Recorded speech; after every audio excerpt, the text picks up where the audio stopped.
Caríssimos irmãos e irmãs, desculpai demorarmos um bocadinho mais de pé. Pesa muito, mas não há que se lhe faça.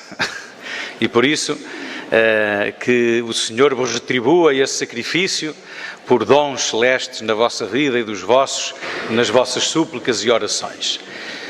Vou tentar ser breve porque tem que ser.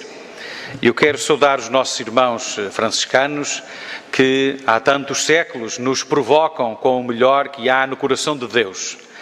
E aliás, nós quando pensamos no nosso António, no nosso Santo António, sabemos a sua história, que ele se deixou tocar por esse exemplo de vida e de vocação.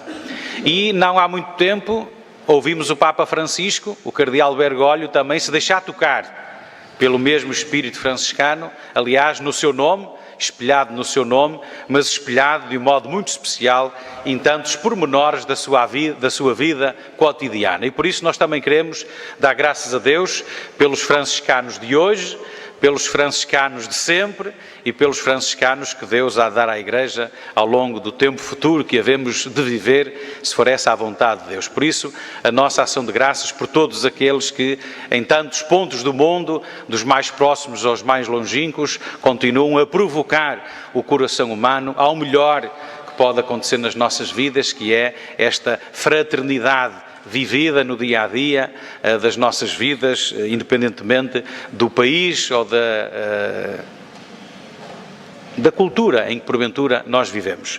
Nós ouvíamos falar na primeira leitura desta sabedoria de Deus.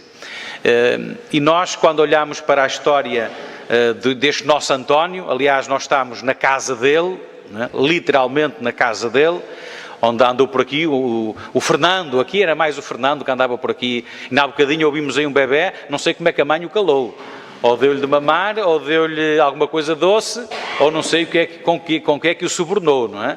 Mas estávamos a ouvir o menino aí a berrar, e eu estava-me a lembrar do Fernando aqui nesta casa a berrar, não é? Também berram, os santos também berram, ó se berram, não é? Ó se berram, não é? E às vezes por culpa nossa, por isso é que os santos berram. Mas de lembrarmos que este menino andou por aqui, e que ia ali ao lado, à Sé, catedral, para aprender as letras, para aprender a doutrina, e se sentiu sempre chamado a mais qualquer coisa. Como todos nós, às vezes é que não permitimos que Deus faça essa comunicação dentro do nosso ouvido, porque o ruído do mundo é muito elevado. As nossas preocupações, os nossos problemas, o lufa-lufa, a saúde, a doença, o trabalho, os filhos, os netos, o dinheiro, a falta dele, enfim, é tanta coisa de manhã à noite que Deus não tem muita oportunidade de encontrar um momento, sossego, para nos falar. Mas a este menino, ao Fernando, Deus foi falando. Deus foi falando. E a certa altura ele muda-se daqui mais lá para cima, para São Vicente de Fora. Está pertinho ainda. Mas vai aprofundar ainda mais esta sua relação filial com o próprio Deus, com o conhecimento da Sagrada Escritura. E depois muda-se outra vez. Aqui estão especialistas de Santo António, eu não sou, estou a falar eu sou o peregrino. Os especialistas estão aqui atrás de mim. Mas ele vai para Coimbra e continua a aprofundar o seu conhecimento, a sua relação íntima, umbilical com o próprio Deus, com a Sagrada Escritura, e a certa altura tropeça nos nossos irmãos franciscanos. Passam lá uns que vão para Marrocos e o nosso Fernando sente-se tocado. Não é? Sente-se tocado a que a sua vida, porventura, não fosse só estar ali, mas fosse ir ao encontro fosse converter corações. Lá longe. E o lá longe era mesmo longe, sabeis? Hoje, se nós quisermos ir a Marrocos, vamos ali ao aeroporto e vamos. Não é? Ou vamos ao cruzeiro, ali ao terminal de cruzeiros, e aquilo é capaz de dar para ir de barco até lá, como no passado. Não é? Ora, hoje em dia é fácil. Antigamente era muito complicado. Fosse para onde fosse. Ou seja, mesmo a segurança e a sobrevivência. Ir não sei para onde, não era certo o regresso. Nem chegar lá vivo sequer. E por isso ainda mais coragem e mais devemos estar gratos e honrados por tantos homens e mulheres que ao longo dos séculos deixaram tudo e puseram-se a caminho para os sítios mais impensáveis da humanidade e do mundo que conhecemos. E eles vão, e esses tais franciscanos vão, mas a coisa corre mal aos nossos olhos. Ou seja, eles são martirizados, são mortos. Bem, e essa circunstância leva o nosso Fernando a tomar uma decisão radical na sua vida. Quer ser como eles. Quer ser como eles. Quer ser como estes que estão aqui, não é? Ele quer ser como eles. E por isso faz tudo, a história não interessa, mas as coisas acontecem, e o nosso Fernando passa a ser o nosso António, não é? Franciscano. Aí que está ele. E a partir daqui vai, por vontade dele, quando é a nossa vontade às vezes não corre bem. E ele foi por vontade dele então para Marrocos, mas a coisa não correu bem. Ficou doente, ficou assim, ficou nhanhé, a coisa não correu bem. Deus lá sabia. E então vai, como se diz no Porto, vai de Requitó, sai de Marrocos e vai para a Itália.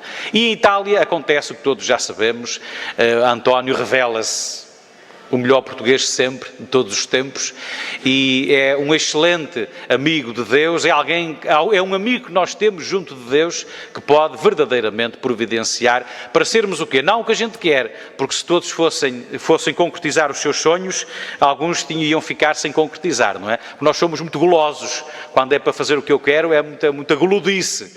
E por isso é bom que seja o que Deus quer e não apenas aquilo que nós queremos. Nós ouvimos há pouquinho falar na segunda leitura que assim deixaremos ser crianças.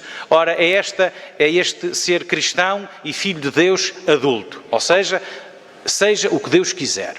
Né? Seja o que Deus quiser. Isto não é fácil, porque quando é o que eu quero, Deus é o maior. Mas quando é o que eu não quero, já até nos zangamos com Deus às vezes, não é? Ora, os santos mostram-nos, testemunham-nos que, como dizia, acho que era o Padre Cruz, outro grande, dizia, quem quer o que Deus quer tem sempre tudo quanto quer. Quem quer o que Deus quer tem sempre tudo quanto quer, não é? Ora, só que às vezes nós não estamos assim tão sincronizados com aquilo que é a vontade de Deus. E o que o Senhor quer... E os santos testemunham-nos de uma maneira muito especial, é que sejamos este sal da terra e luz do mundo. Todos sabemos, espero que não tenha aqui médicos, não é? Mas se tiverem os médicos, eles que me perdoem. Os médicos mandam-nos cortar no sal, na comida, não é? E eles não sei se cortam, mas mandam-nos cortar a nós, não é? Caminhar, beber água, cortar no sal, aquelas coisas que a gente já sabe. Bem, nós sabemos qual é a diferença entre a comida ter sal ou não ter. Ora, o que o Senhor nos está a dizer é que tenhamos consciência disso.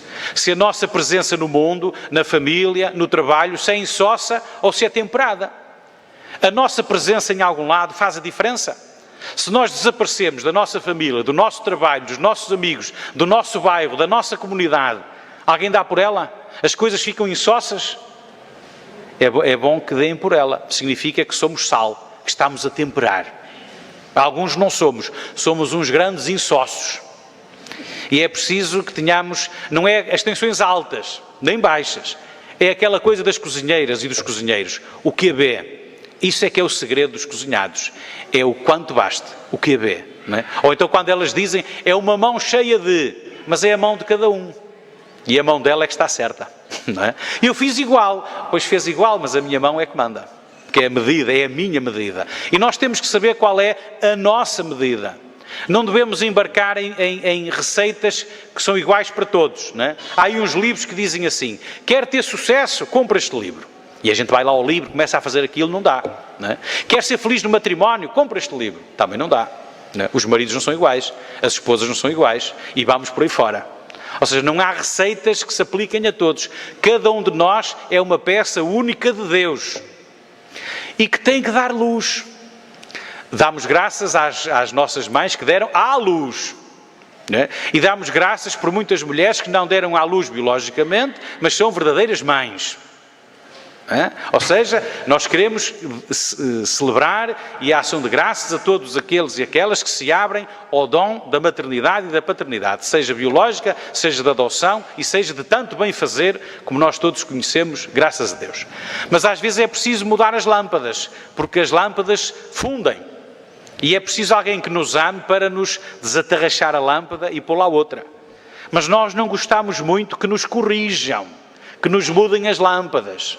Gostamos que nos façam elogios. Agora que nos corrijam é difícil. Mas não nos esqueçamos de uma coisa. Só nos corrige quem nos ama.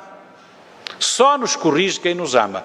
Os professores são chatos quando nos corrigem? São. Mas fazem isso porque nos amam. Os nossos pais são quando nos corrigem? São. mas fazem isso porque nos amam. Custou levar umas sapatadas, não sei o quê, custou, mas foram bem dadas. E algumas foi pena não ter levado mais. Não é? Estou a falar de mim, não é? Hoje nem se pode fazer isso. Hoje é por cliques e por likes, não se pode dar uma sapatada nem puxar uma orelha. Mas no momento certo é muito bom. Não é? Mas mais do que isso, e acho que todos fazemos isso, ou vivemos isso, era a sabedoria dos nossos educadores. Levávamos uma palmada, chorávamos e levávamos um beijinho. Estava feito. É o corretivo e o anestésico, não é? Não é? Ora, ser sal da terra e luz do mundo. É este o grande grito que o António nos faz neste dia para todos. Eu peço-lhe que ele acolha os vossos pedidos, as vossas súplicas, e termino mesmo com uma história que se passou comigo, para assim aqui que ninguém nos ouve. Eu não tinha lá muita relação com o Santo António. Aqui vamos puxar isto, olha, eu sou padre há 18 anos, vamos puxar 15, 14 para trás. E eu ia fazer uma viagem e precisava do passaporte. Era um país, eu não sei se era a Terra Santa na altura, era preciso o passaporte. E eu não sabia dele. E disse lá às irmãs que trabalhavam comigo, uma delas, brasileira, de Schoenstatt, não é? E disse, irmã, eu não sei do meu passaporte. E a irmã disse assim, seu padre, reza o responso. Eu disse, irmã, deixe-se lá dessas coisas, vá-me procurar o passaporte e deixe-se lá disso. E ela ficou assim um bocado triste. E eu andei à procura, não encontrei. E depois, aquilo era uma sexta-feira, eu ia de fim de semana para casa. E então, eu disse, irmã, encontrou? Não. E então, mas veja lá se trata disso. Padre, estou rezando o responso. Bem, eu lá fui para casa.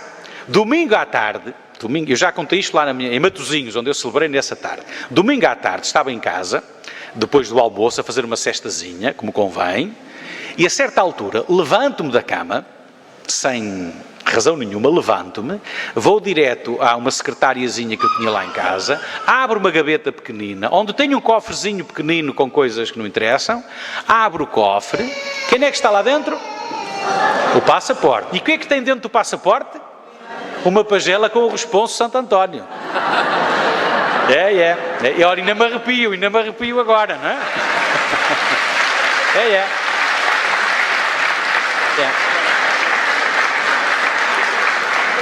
E eu não quero brincadeiras com ele. A partir daí